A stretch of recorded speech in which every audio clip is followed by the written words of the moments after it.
Item ಯಾವುದೇ ಇರಲಿ try ಮಾಡಿ ಆಚಿ ಚಿಕನ್ ಮಸಾಲಾ. ಬಸವನಗುಡಿ ಶಾಲೆ ರಣರಂಗವಾಗಿದ್ದು ಯಾಕೆ? ಟೀಚರ್ಸ್ಗಳು ಈ ಹಂತಕ್ಕಿಳಿದಿದ್ದಾದ್ರೂ ಯಾಕೆ? ನೋಡಿ, ಇತ್ತೀಚೆಗೆ ಆ ರೇಷ್ಮಾ ಅನ್ನೋ ಟೀಚರ್ಗೆ ಬಡ್ತಿ ಕೊಟ್ಟಿತ್ತಂತೆ ಬಸವನಗುಡಿ ಶಿಕ್ಷಣ ಸಂಸ್ಥೆ, ಅಂದ್ರೆ ಪ್ರಮೋಷನ್ ಕೊಟ್ಟಿತ್ತು ಆ ಶಾಲಾ ಆಡಳಿತ ಮಂಡಳಿ. ಶಭಾಷ್ ಅಂತ ಹೇಳಿತ್ತು, ಒಳ್ಳೆ ಕೆಲಸ ಮಾಡ್ತಾ ಇದೆಯಾ ನೀನು ಅಂತ ಪ್ರಶಂಸೆ ಮಾಡೋದ್ರ ಮುಖಾಂತರ ಒಂದು ಪ್ರಮೋಷನ್ ಕೊಟ್ಟಿದ್ದಾರೆ. ಇದನ್ನ ಅದೇ ಶಾಲೆಯ ಪ್ರಿನ್ಸಿಪಲ್ ಉಮ್ಮಿಯಾ ಕುಲಸುಮ್ ಅಂತ ಆಕೆಯ ಟೀಮ್ ಒಪ್ಕೊಂಡಿರ್ಲಿಲ್ವಂತೆ. ನೀನ್ ಕೆಲಸ ಬಿಟ್ಟು ಹೋಗುವಂತ ಟಾರ್ಚರ್ ಮಾಡ್ತಾ ಇದ್ರಂತೆ. 2 ವರ್ಷಗಳಿಂದ ಶಾಲಾ ಆಡಳಿತ ಮಂಡಳಿಯೊಂದಿಗೆ ಭಿನ್ನಾಭಿಪ್ರಾಯಗಳಿತ್ತು. ಇದೇ ವಿಚಾರವಾಗಿ ಇವತ್ತು ಶಾಲೆಯಲ್ಲಿ ಮಾರಾಮಾರಿ ನಡೆದಿದೆ. ಇದು ದೇವ್ರು ಕೊಟ್ಟರು ಪೂಜಾರಿ ಕೊಡ್ಲಿಲ್ಲ ಅಂತಾರಲ್ಲ, ಅಂತ ಸ್ಟೋರಿ ಇದು. ಸದ್ಯ ಉಮ್ಮಿಯಾ, ಸೋಹೇಲ್ ಹೀಗೆ ಹಲವರ ವಿರುದ್ಧ FIR ಆಗಿದೆ. ಬಸವನಗುಡಿ ಶಾಲೆ ರಣರಂಗವಾಗಿದ್ದು ಯಾಕೆ? ಅಂಡ್ ಈ ಶಿಕ್ಷಣ ಸಂಸ್ಥೆ ಯಾರು ಒಡೆತನದ್ದು? ಅವ್ರೇನ್ ಮಾಡ್ತಾ ಇದ್ದಾರೆ? ಅವ್ರ ಗಮನಕ್ಕೆ ಹೋಯ್ತಾ? ಮುಂದಿನ ಆಕ್ಷನ್ ಏನ್ ತಗೊಳ್ತಾರೆ? ಇದು ಅಕ್ಷಮ್ಯ ಅಪರಾಧ. ಇದು ಒಪ್ಕೊಳ್ಳೇಬಾರ್ದು ಅಂತ ಅಪರಾಧ. ಮಕ್ಕಳು ಓದಕ್ಕೆ ಅಂತ ಕಳಿಸಿರೋ ಸ್ಕೂಲ್ನಲ್ಲಿ NGS ನ್ಯೂ ಜನರೇಷನ್ ಸ್ಕೂಲ್ ಅಂತ, ಆ ಶಾಲೆಯಲ್ಲಿ ಈ ಗ್ರಾಮ ಪಂಚಾಯಿತಿಗಳಲ್ಲಿ ಮೆಂಬರು ಹೆಸರಿಗೆ ಹೆಂಡತಿ, ದಬ್ಬಾಳಿಕೆ ಅಧಿಕಾರ ಎಲ್ಲ ನಡೆಸೋದು ಗಂಡಂದ್ರು. ಹಂಗೆ ಈ ಟೀಚರ್ಸ್ಗಳ ಹೆಣ್ಮಕ್ಳಲ್ಲಿ ಪ್ರಿನ್ಸಿಪಲ್ ಒಬ್ಳು, ಮತ್ತೊಬ್ಬಕ್ಕೆ ಸ್ಟಾಫು, ಟೀಚಿಂಗ್ ಸ್ಟಾಫು, ಅವ್ರ ಗಂಡಂದ್ರು ಎಂಟ್ರಿ ಆಗ್ತಾರೆ ಕರುಳು ಪಟ್ಟಿ ಇಟ್ಕೊಂಡು ಹೊಡೆದಾಡಕ್ಕೆ. ಇದೇನು ನಿಮ್ಮ ಮನೆ ಕೆಟ್ಟೋಯ್ತಾ? ಮಕ್ಕಳು ನಿಮ್ಮ ಗಲಾಟೆ ನೋಡ್ಕೊಂಡು ಏನು ಕಲಿಬೇಕು? ಓಕೆ, ಮತ್ತಷ್ಟು ಮಾಹಿತಿ ನನ್ನ ಕಲೀಗ ಗಿರೀಶ್ ನೀಡ್ತಾರೆ. ಗಿರೀಶ್, ಈ ಘಟನೆಗೆ ಕಾರಣ ಏನು ಅಂತ ಕೇಳಕ್ ಹೋಗಲ್ಲ, ಬದಲಿಗೆ ಇದು ಅಕ್ಷಮ್ಯ ಅಪರಾಧ. ಶಾಲೆಯಲ್ಲಿ ಪಾಠದ ಜೊತೆಗೆ ನಾಳೆ ಹೆಂಗಿರ್ಬೇಕು ನಿಮ್ಮ ಜೀವನ ಅಂತ ಕಲಿಸ್ಕೊಡ್ಬೇಕಾಗಿರೋ ಗುರುಗಳು ಅವ್ರ ಗಂಡಂದ್ರು ಒಂದು ಕೊರಳ್ಪಟ್ಟಿ ಇಟ್ಕೊಂಡು ಕಾರಿಡಾರ್ನ ಅಥವಾ ಸ್ಟೇಜ್ನ ರಣರಂಗ ಮಾಡ್ತಾರೆ, ಯುದ್ಧದ ಭೂಮಿ ಮಾಡ್ತಾರೆ ಅಂದ್ರೆ ಇದು ಅಕ್ಷಮ್ಯ ಅಪರಾಧ.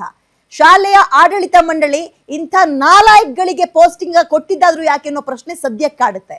ಏನ್ ಆಕ್ಷನ್ ತಗೊಂಡ್ರು ಶಾಲಾ ಆಡಳಿತ ಮಂಡಳಿ?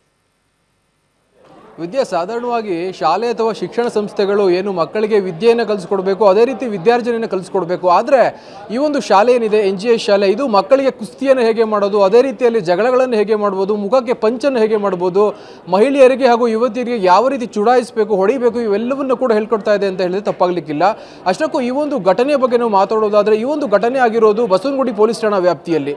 ಆ ಒಂದು ಪ್ರದೇಶದಲ್ಲಿರುವ NGS ಶಾಲೆಯಲ್ಲಿ ಸುಮಾರು 2 ವರ್ಷಗಳಿಂದಲೂ ಸಹ ಈ ಒಂದು ಫ್ರಿಕ್ಷನ್ ಅಥವಾ ಈ ಒಂದು ಬಿಸಿ ಬಿಸಿಯಾದ ವಾತಾವರಣ ಇತ್ತು ಅಂತಲೇ ಹೇಳ್ಬೋದು. ಅಷ್ಟಕ್ಕೂ ಈ ಒಂದು ಘಟನೆಯ ಬಗ್ಗೆ ನಾವು ಸಂಕ್ಷಿಪ್ತವಾಗಿ ತಿಳಿತಾ ಹೋಗೋದಾದರೆ, ಏನು ದೂರುದಾರರಿರುವ ರೇಷ್ಮಾ ಇದ್ದಾರೆ, ಅವರು ಹಾಗೂ ಅವರ ಗಂಡ ಹಾಗೂ ಅವರ ಮಗಳು ಸೇರಿ ದೂರನ್ನು ಕೊಟ್ಟಿದ್ದಾರೆ. ದೂರನ್ನು ನೀಡೋದಕ್ಕೆ ಮುಖ್ಯವಾದ ಕಾರಣ ಇಷ್ಟೇ, ಸುಮಾರು 2 ವರ್ಷಗಳ ಹಿಂದೆ ಏನು ರೇಷ್ಮಾ ಇದ್ದಾರೆ ದೂರುದಾರೆ, ಇವರು ಅಲ್ಲಿ ಕೆಲಸವನ್ನು ಮಾಡೋಕ್ಕೆ ಸೇರ್ಕೋತಾರೆ. ನಂತರದಲ್ಲಿ ಸಾಕಷ್ಟು ಉತ್ತಮ ರೀತಿಯಲ್ಲಿ ಕೆಲಸವನ್ನು ಮಾಡೋ ಕಾರಣದಿಂದ ಅವರಿಗೆ ಬಡ್ತಿಯನ್ನು ಕೊಡ್ತಾರೆ. ಅದೇ ರೀತಿ ಏನು ಅಲ್ಲಿನ ಅಥಾರಿಟಿ ಮಂಡಳಿ ಅಥವಾ ಆಡಳಿತ ಮಂಡಳಿಯಿಂದ ಏನು ಕರಿತೀವಿ, ಅಲ್ಲಿಂದ ಅವರಿಗೆ ಪ್ರಶಂಸನಾ ಪತ್ರ ಆಗಿರ್ಬೋದು, ಪ್ರಶಂಸೆ ಆಗಿರ್ಬೋದು, ಎಲ್ಲವನ್ನು ಕೂಡ ಕೊಡ್ತಾರೆ. ಈ ಎಲ್ಲವನ್ನು ಸಹಿಸದ ಮತ್ತೊಂದು ಗ್ಯಾಂಗ್ ಅಲ್ಲಿ ಇರುತ್ತೆ. ಅವರೇ ಆ ಒಬ್ಬ ಮುಖ್ಯ ಶಿಕ್ಷಕಿಯಾಗಿರುವ ಮತ್ತೊಬ್ಬ ಮಹಿಳೆ ಏನಿದ್ದಾರೆ ಅವರು. ನಂತರದಲ್ಲಿ ಇವರಿಗೂ ಹಾಗೂ ಏನು ದೂರುದಾರೆ ರೇಷ್ಮೆ ಏನಿದ್ದಾರೆ, ಇವರಿಬ್ಬರ ಮಧ್ಯೆ ಆಗಾಗ ಚಿಕ್ಕ ಪುಟ್ಟ ಜಗಳ ವೈಮನಸ್ಸು ಆಗ್ತಾ ಇರುತ್ತೆ. ಆದರೆ ಇದು ಅತಿರೇಕಕ್ಕೆ ಫೆಬ್ರವರಿ ತಿಂಗಳಲ್ಲಿ ಹೋಗಿ ಸೇರ್ಕೊಳ್ಳುತ್ತೆ ಅಂತಲೇ ಹೇಳ್ಬೋದು. ಅಷ್ಟಕ್ಕೂ ಏನಾಯಿತು ಅಂತ ನಾವು ನೋಡ್ತಾ ಹೋಗೋದಾದರೆ, ಏನು ಅಮಿಯಾ ಕುಸುಲುಮ್ ಅಂತ ಏನಿದ್ದಾರೆ ಈಕೆ ಮುಖ್ಯ ಶಿಕ್ಷಕಿ, ಇವರ ತಂದೆಗೆ ಈ ಒಂದು ವಿಚಾರವನ್ನು ಹೇಳ್ತಾರೆ. ಇವರ ತಂದೆಯಾಗಿರುವ ಸೊಹೈಲ್ ಏನಿದ್ದಾರೆ, ಇದೇ ತಿಂಗಳ 13ನೇ ತಾರೀಕು ಶಾಲೆಗೆ ಹೋಗ್ತಾರೆ. ಹೋದವರೇ ಏನು ದೂರುದಾರರಾಗಿರುವ ರೇಷ್ಮೆ ಏನಿದ್ದಾರೆ, ಅವರು ಹಾಗೂ ಅವರ ಮಗಳನ್ನು ಒಂದು ರೂಮ್ಗೆ ಕೂಡ ಹಾಕ್ತಾರೆ. ನಂತರದಲ್ಲಿ ಒಬ್ಬ ರೌಡಿ ಶೀಟರನ್ನು ಆ ರೂಮ್ಗೆ ಕಳಿಸ್ತಾರೆ.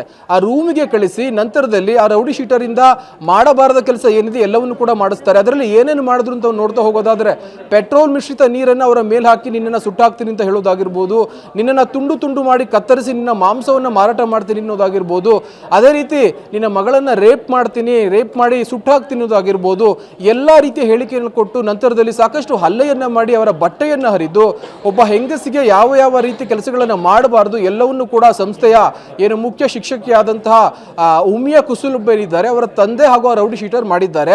ಇದೇ ಒಂದು ಕೇಸ್ನ ಪ್ರಕರಣದಲ್ಲಿ ಸುಮಾರು 11 ಜನ ಆರೋಪಿಗಳ ವಿರುದ್ಧ FIR ಕೂಡ ದಾಖಲಾಗಿದೆ. ಪೊಲೀಸರು ಕೂಡ ತನಿಖೆ ನಡೆಸ್ತಾ ಇದ್ದಾರೆ. ಅತಿ ಮುಖ್ಯವಾಗಿ ಗಮನಿಸುವ ಅಂಶವೇನು ಅಂತ ನಾವು ನೋಡ್ತಾ ಹೋದರೆ, 11 ಜನ ಆರೋಪಿಗಳಿದ್ದಾರೆ. ಇವರೆಲ್ಲರೂ ಸಹ ಏನು ಉಮ್ಮಿಯಾ ಕುಸುಲುಮ್ ಅಂತ ಮುಖ್ಯ ಶಿಕ್ಷಕಿ ಏನಿದ್ದಾರೆ ಇವರ ಸಂಬಂಧಿಕರೇ ಆಗಿದ್ದಾರೆ. ಹೀಗಾಗಿ ಏನು 3 ಜನ ವಿಕ್ಟಿಮ್ಗಳಿದ್ದಾರೆ ದೂರುದಾರರು, ಅವರಿಗೂ ಕೂಡ ಸಾಕಷ್ಟು ಹಲ್ಲೆಯಾಗಿದೆ. ಆಸ್ಪತ್ರೆಯಲ್ಲಿ ಚಿಕಿತ್ಸೆಯನ್ನು ಪಡೆದುಕೊಂಡು ನಂತರ ಏನು ಈ ಒಂದು ದೂರನ್ನ ನೀಡಿ ಬಸವನಗುಡಿ ಪೊಲೀಸ್ ಠಾಣೆಯಲ್ಲಿ ಪ್ರಕರಣವನ್ನು ದಾಖಲು ಮಾಡಿರೋದು. ಸದ್ಯ ಪೊಲೀಸರು ಕೂಡ ಆರೋಪಿಗಳಿಗಾಗಿ ಶೋಧವನ್ನು ಮಾಡ್ತಾ ಇದ್ದಾರೆ. ಆದರೆ ಆರೋಪಿಗಳು ನಾಪತ್ತೆಯಾಗಿದ್ದಾರೆ. ವಿದ್ಯಾ, ಥ್ಯಾಂಕ್ ಯು ಡೀಟೇಲ್ಸ್ಗೆ ಗಿರೀಶ್.